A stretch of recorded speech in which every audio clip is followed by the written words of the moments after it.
Even amongst the followers of the ruinous powers, the Scions of the Flame are considered to be deranged zealots. Natives of Akshi, these warrior priests worship chaos as the ever-raging flame, and seek nothing less than to immolate the realms in a tide of fire. Welcoming the inferno into themselves through dark rites, they bring their blazing wrath to bear on any they deem their enemies. While the Questor Soulsworn still wear the colours of their storm host, they exist outside the chamber structure of Sigmar's heavenly armies. Any Stormcast, be they Lord or Line Warrior, may receive this call. Upon answering, they swear temporary fellowship to the Soulsworn, charged with missions of the grandest importance. Today's Warhammer Age of Sigmar Warcry battle report will be a game between the Scions of the Flame and the Stormcast Questor Soulsworn. And so we are going to be playing using the cards from the Narwood expansion and sets that have come out after that for Warcry today. We're going to be using the deployment method of No Way Out, and the red player will be Stephen and the Stormcast Soulsworn, while myself, Luke, will be playing with the Scions of the Flame, and I'll be the blue player. Victories is Glimmers in the Dark. What this one does is we place a treasure token in the center of the battlefield to begin with, and at the start of each combat phase, the player that does not have the initial roll of dice, and depending what they roll, can add 1 or D3 treasure tokens to the battlefield. The player that has the most treasure tokens and most fighter carrying treasure tokens at the end of the game, which is 4 battle rounds long, will be the winner. Our twist is the Loci of Blood. After both warbands are deployed, each player picks one friendly fighter that is on the battlefield to be a locus. Melee attack actions made by a fighter, both friendly and enemy, within 3 inches of a locus score a critical hit on a 5+. Alright, then we have 1,000 Renown of the Scions of the Flame. In our dagger, we have the Inferno Priest along with one of the Initiates who has the Morning Star. We then, in our shield, have the Blazing Lord along with the Immolator and one of the Fireborn with Sunblade and Chris. And then, lastly, in our hammer, we have the Brazen Champion. We then have an Initiate with Brazier Weapon and a Fireborn as well. And so, here we have 1,000 Renown of the Stormcast Questor Soulsworn. In the dagger, we have 2 of the Questor Soulsworn. Here, one with Grain Hammer, one with Great Spear. Then we have the Questor Prime and the Great Axe wielding Questor in the shield. And then the hammer, we have the Duelist along with the Relictor.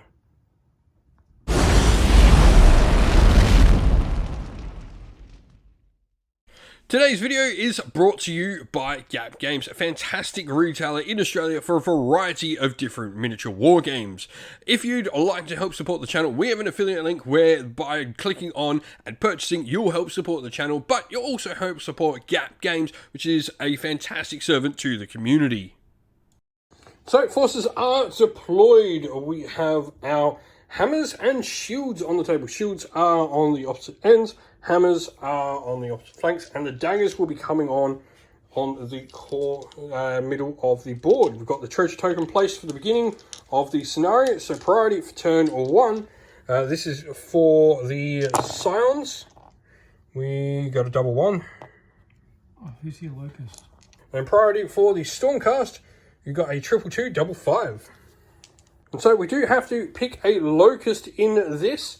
For the Loci of Blood, that will give us crits around them on 5s. I'm going to pick, for me, I'm going to pick the Immolator to be my Loci. And then you've picked the Questor Relictor over there as your Loci.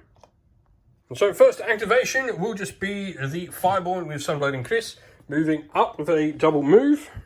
And you just make a double move with the Duelist up as well. The Blazing Lord will then make a double move up as well.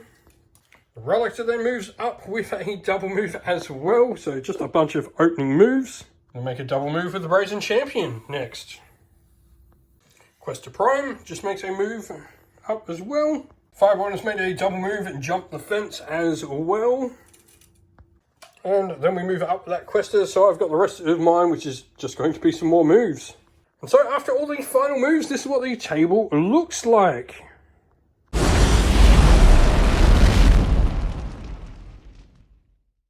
And so, we are now going to go into turn 2.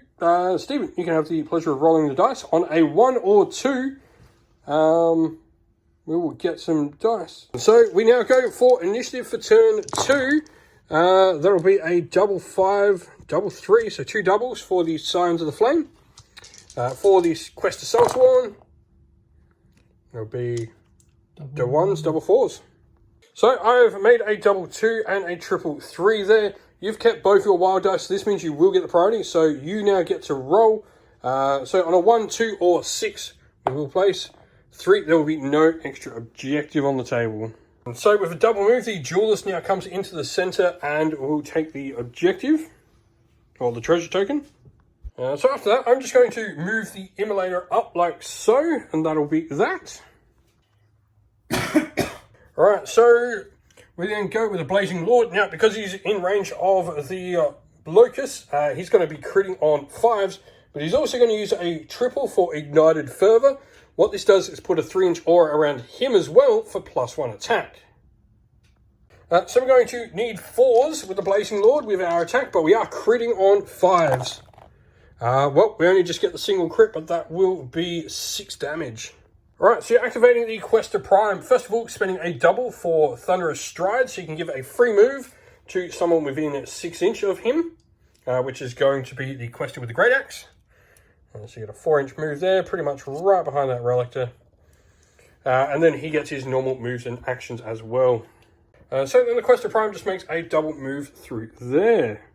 Alright, so we've moved up the Brazen Champion. We're using a double for Beheading Strike. This allows all our crits, because we're using a double 5, to have half the value of the ability rounding up added to the crit damage of them. So our crits are now damage 9. So we are 3-9. We get +1 attack from the Blazing Lord's Ignite Fervor. And then we're critting on 5s as well, thanks to the Locust. So, 4 attacks. We got nothing. We got 1, so there'll just be 3 points of damage after all that setup. And that's what we do. So, moved up. So you are outside of 3 there, unfortunately, when you go. You can't get inside of 3. So, attacking the Immolator using with the Force of a Thunderbolt, which allows you to, after you make a move action, which is your second move, and you end within an inch of 2 or more friendly enemy fighters, you make a free attack. So, 1 lot of attacks. Strength of the axe is 5. I am defense 4, so needing 3s. Wow, double crit again. Damage? 2s, 5s. And that's the Immolator gone.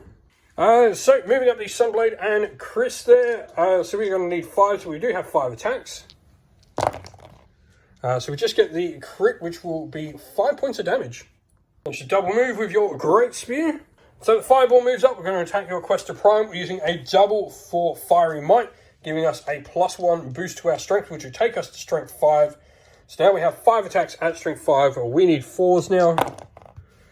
So it's a crit and 1, so that'll be 6 points of damage. And your last move is just the Questor there with the hammer, moving in like so. The Inferno Priest then moves up, and we're going to take shots at the Duelist. We need 5s. Oh, well, we got 1 and a crit, so that'll be 6 points of damage on them. The Morningstar has actually moved up and in range, so we need 5s though. Nothing. And then lastly, Brazier Weapon jumps over the fence, and we are needing 5s. We got 1 and a crit, so with the Brazier Weapon, that'll be a total of 5 points of damage. And so that's the end of round 2, so we're going to roll for priority for round 3. For the Scions, we just got a double 2 and 4 singles. That's it. We've now got 1 wild dice. No. Yeah, because I've got 3. You used 2. Yeah. So I've just got 1. You've got 3. This is for the Stormcast. Double 5s, double 1s.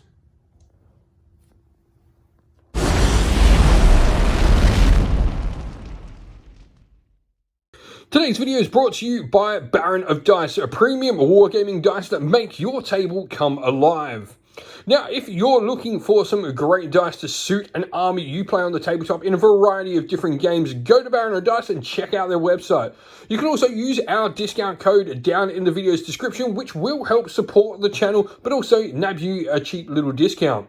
The dice you see pictured here are the official dice for Parabellum's Last Argument of Kings Conquest by them as well, which you can find on the Parabellum e-store as well. Alright, so wild dice. I've just gone for a triple 2. You've gone for a double 6 and a triple 1 in there. So priority is going to go to the Scions of the Flame. This does then mean that you're going to get to roll for the Glimmerings. So roll a dice on a 1 to 3 or a 6. We'll get more objectives. A 1. So you'll get to place one extra thing, not within 3 inch of any of us. And so place the Glimmering up there. So Scions are going to get the first turn. I'm activating the Blazing Lord, who will immediately spend my triple for Ignite Fervor to give the +1 attack bubble. And then he's going to attack the Duelist here. So 4 attacks. He needs 4s. You're dead. That is 18 damage. You know what? We're going to attack the Questor Prime as well. And we're going to kill him as well. Is that even with the... Well, that just happened. So, your turn. Alright, so Grant Hammer moves up, so you're going to get 1 lot of attacks, but you are critting on 5s now due to being within 3 inch of the Relictor. So, strength 6 with that, so you will need 3s. Cool. I'll take that. So Brazen Champion's going to go, and just a note, Loci of Blood, it doesn't say that it has to be friendly, it is just fighters within 3 inch, so yeah, I totally get the benefit of your Loci of Blood. Khorne does not care from where the blood flows, only that it does. So I'm going to attack the Grand Axe behind, so these are going to be strength 5, needing 4s, but critting on 5s. So that is 2 crits. And then we're going to go again. We'll go again into him with the Brazen Champion. And that's another crit, so that'll kill. Well, we know where all your good rolling went from last game. Right, so Grand Spear is actually within 3 inches of the Brazen Champion. So you're going to need 4s though, because the benefit from cover. So...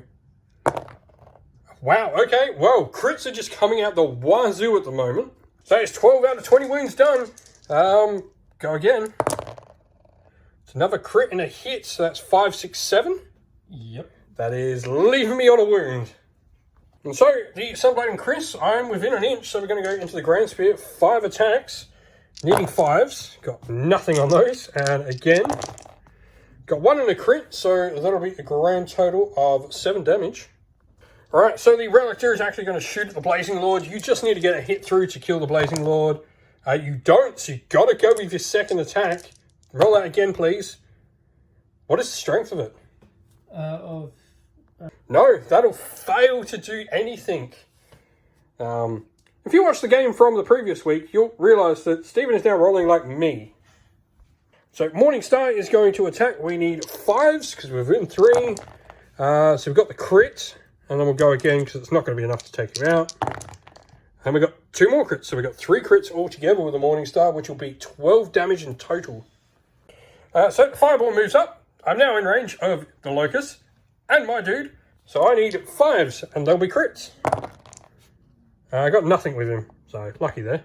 4 attacks here, needing 5s, and they'll be crits. That is a double crit. And so that is 8 damage and was just enough to see off the Grand Hammer, which means the objective drops in the middle. So then the Inferno Priest moves up, picks up the treasure, and then we're going to attack the Questor. So 5s, that's a single crit. Alright, and so this is what we look like at the end of turn 3. So we go into turn 4 priority. So for the Scions, we got a double 3. Wow, we've got very few numbers. Now these are all singles, and we got 1. You got a double 4.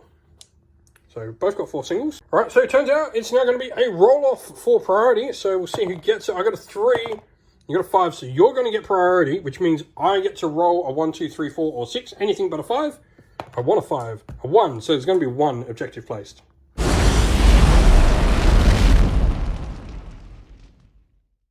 And so we place the objective token there. So first activation for the Stormcast. So the Relictor is going to go into the Fireball, needing 4s. Got 1. Going again, I'm assuming. Got a crit, so that'll be total 1 hit, 1 crit on the hammer will be 7 damage. So the Blazing Lord will then move. He's going to use Ignite Fervor. So he's within 3 of the locus, and then he's got 2 attacks. Well, 1 lot of attacks, so he's got 4 attacks, strength 5, so we are needing 4s. We're critting on 5, so that is 2 crits, that is 12 damage, and that'll be enough to take out your Grand Spear. And at which point the game will be mine, because you have no one left to activate. I've already got 1, and I'm actually going to be able to go get both, or at least one of them now. So I can at least go get this one. Don't actually think I can grab that one because you put it up, and I've only got 4 inches of movement with him. So we actually did have enough movement, so it is going to be a 3-0 game with a victory to the Scions of the Flame. Really taking it to the Stormcaster. Blazing Lord, though, without a doubt, MVP. And so that is the end of the video. Thank you all for watching. We hope you enjoyed it. If you did, please don't forget to leave a like and subscribe to the channel. If you'd like to come chat more with me, we have a Discord server for the channel, and that is linked down in the video's description. Also linked down in the video's description are the best ways to help support the channel. This is either via Patreon or YouTube members using one of our affiliate links and codes down there, like Baron of Dice, Gap Games, or Mithras Games, or by supporting us directly on Patreon or YouTube members. If you'd like to do any of those, we have links for that all in the description. And as a special thank you to our Patrons and YouTube members, we'd like to give them all a shout out. So thank you to our Patreons: Soren, Kenny Lowell, Outer and Shot First, Andrew Bowen, Q Dynamic, JJ Austrian, Average Wargamer, Domir, Mark Harvey, James Cater, Benjamin Swallows, Red Martin, Iron Grinch, Colorblind Magic, Grimscold, and Andy C. And our YouTube members: Greenridge Gaming, Ronya, Lock Lorick, The Johnny84, Broken Chef, Ariana Edwards, Revenar, Pink Nico Fire, Robin Mankiller, Monty's Tabletop Terrain, James Tillman, Disco, and John Castle. Lastly, a special thanks to Lady Witchfox Art, who does all the amazing artwork you see on the channel. Once again, everyone, thank you all for watching. Don't forget to like, subscribe, and drop a comment down below. Stay safe, stay well, and most of all, keep fighting that war against the Grey. Ciao for now.